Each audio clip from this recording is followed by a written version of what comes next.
इब्तिदा रब करीम के बबरकत नाम से जो नहायत रहमान रहीम है। डियर व्यूअर्स अस्सलाम वालेकुम। मैं रिजवान अली दानिश अपने YouTube channel Rizwan Ali Danish classes के प्लेटफॉर्म पे एक दफ़ा फिर आपको खुशामदीद कहता हूँ। और आज आप एक चीज़ देख के हैरान हो रहे होंगे कि अगर इंग्लिश ग्रामर की क्लास है तो इसके लिए वाइट बोर्ड का होना भी ज़रूरी था, जो कि मेरी बैक साइड पे आपको वाइट बोर्ड नहीं नज़र आ रहा।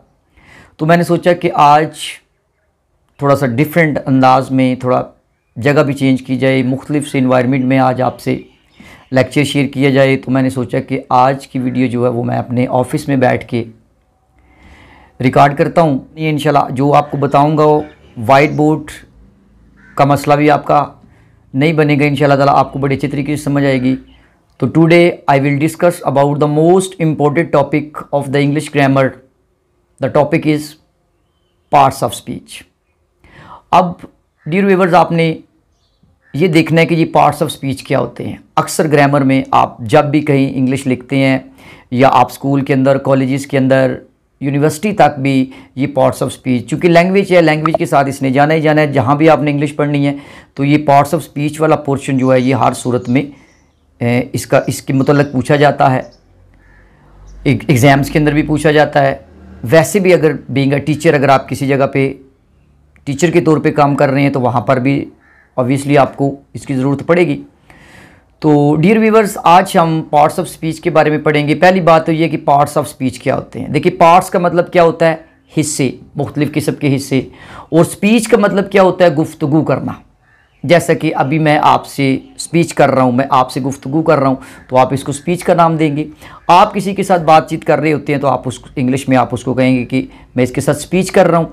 तो आज हमने पढ़ना है कि ये पार्ट्स ऑफ स्पीच कितने हैं, किस तरह के होते हैं, इनके नाम क्या हैं, उनके मुतल्लिक़ आपने पढ़ना है।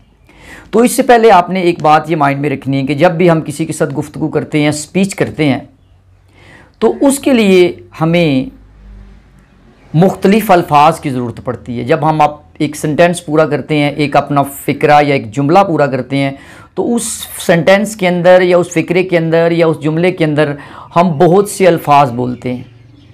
अब वो सारे अल्फाज मिलकर एक फ़िक्रा या एक जुमला बनाते हैं।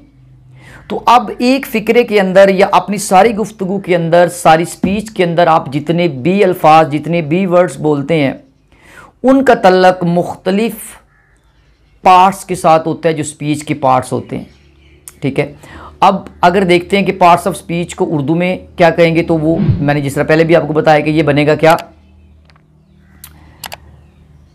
गुफ्तगू के हिस्से। लेकिन अगर आप इसको अच्छी उर्दू में लेके जाते हैं तो फिर आप इसको कहते हैं अज्ज़ाए कलाम।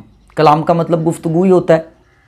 तो अब हमने देखना ये है कि वो पार्ट्स ऑफ स्पीच कितने हैं और कौन कौन से हैं, उन पे आपने तवज्जो करनी है।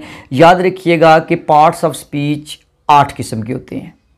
ठीक है, 8 parts of speech in the English grammar. 8 किस्म के वो पार्ट्स ऑफ स्पीच हैं।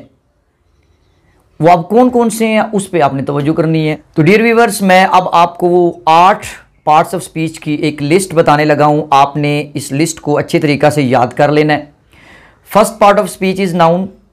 नाउन का मतलब होता है इस्म, या आप इसको मज़ीद अगर आसान करते हैं तो वो बन जाता है, वो उसका तर्जमा बन जाता है नाम। यानी नाउन का मतलब इस्म या नाम। नंबर 2 पे जो पार्ट ऑफ स्पीच है उसका नाम है प्रोनाउन। अब प्रोनाउन का मतलब क्या होता है? इसमें ज़मीर। इसके बाद नंबर 3 पे जो पार्ट ऑफ स्पीच आता है वो है एडजेक्टिव। एडजेक्टिव का मतलब होता है इसमें सिफ्त। पार्ट ऑफ स्पीच है उसको कहते हैं वर्ब, और वर्ब का मतलब होता है फेल। एडवर्ब, और एडवर्ब का मतलब क्या होता है? मुतल्लिक फेल। और नंबर 6 पे आता है प्रेपोजिशन, और प्रेपोजिशन को उर्दू में कहते हैं हर्फ़े जार। और नंबर 7 पे जो पार्ट ऑफ स्पीच है उसको कहते हैं कंजक्शन, और कंजक्शन का मतलब होता है हर्फ़े इत्फ़। और लास्ट वन जो 8वें नंबर पे, इनके नंबर 8 पे आता है, उसको कहते हैं इंटरजेक्शन, और इंटरजेक्शन का मतलब होता है हर्फ़े फिजाइया। मैं मज़ीद आपके नॉलेज में इजाफा करता चलूँ कि कुछ बुक्स ग्रामर की इंग्लिश की ऐसी भी हैं जहाँ पर आपको पार्ट्स ऑफ स्पीच 8 की बजाय 9 मिलेंगे। यानी कि 9 पार्ट्स ऑफ स्पीच होंगे।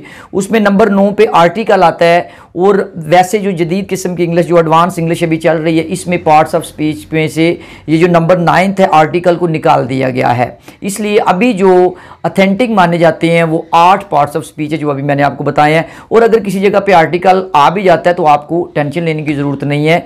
कुछ ग्रामर की बुक्स इंग्लिश की ऐसी भी हैं जिसमें आर्टिकल को भी पार्ट्स ऑफ स्पीच कहा गया है या लिखा गया है। तो आज की इस वीडियो में, मुख्तसर सी वीडियो में, मैंने सिर्फ आपको पार्ट्स ऑफ स्पीच बताए हैं। इंशाल्लाह अब 1 बाय 1 इनके ऊपर मैं एक एक करके लेक्चर इनके ऊपर बनाऊंगा और बड़ी डिटेल के साथ मैं हर पार्ट ऑफ स्पीच आप तक पहुंचाऊंगा। और मैं उम्मीद करता हूं कि ये मुख्तसर सी वीडियो आपको पसंद आएगी और आपके इल्म में इजाफा हुआ होगा। तो मैं इसी के साथ इजाज़त चाहूँगा। अल्लाह आपका हामी नासर।